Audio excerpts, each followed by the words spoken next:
Mindaugai, kiek pats metų užsiminėjai karate? Metų užsiminėjau jau nuo 92 metų, 19 metų iš tikrųjų. Ir ką tau davė karate? Visų pirma, tai yra labai stiprus charakteris.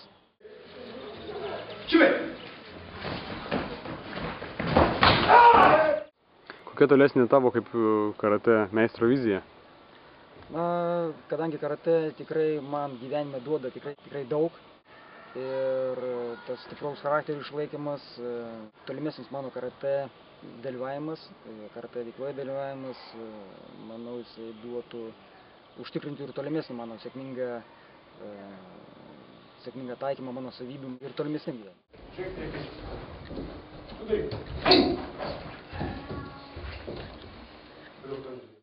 Okay, pradedam.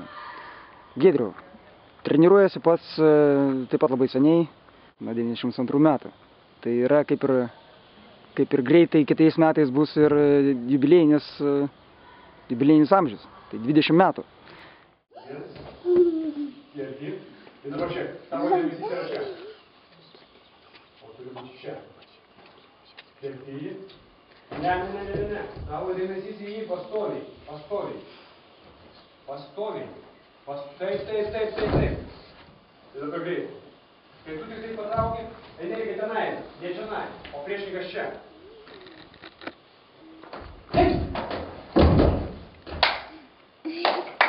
Kaip manai, kokia tavo nuomonė yra karate akademijos vizija? Tai yra tėvų ir vaikų saviugdos klubas. Ir mūsų sensėjus Rytis Bublevičius yra tinkamiausias pavyzdys, kai jisai pats ir jo dukra treniruojasi karate. Ir tai yra puikia priemonė lavinti žmogaus charakterį, ugdyti dvasią ir padaryti geresniais žmonėmis tiek moksluose, tiek gyvenime. Spaudimas centras, tai mає бути. Ryti, kiek metų pats jau užsiminėjai karate? 22-23. Ir kiek čempionas jau išugdęs? Jau gal daugiau negu ant vienos rankos, 5-6.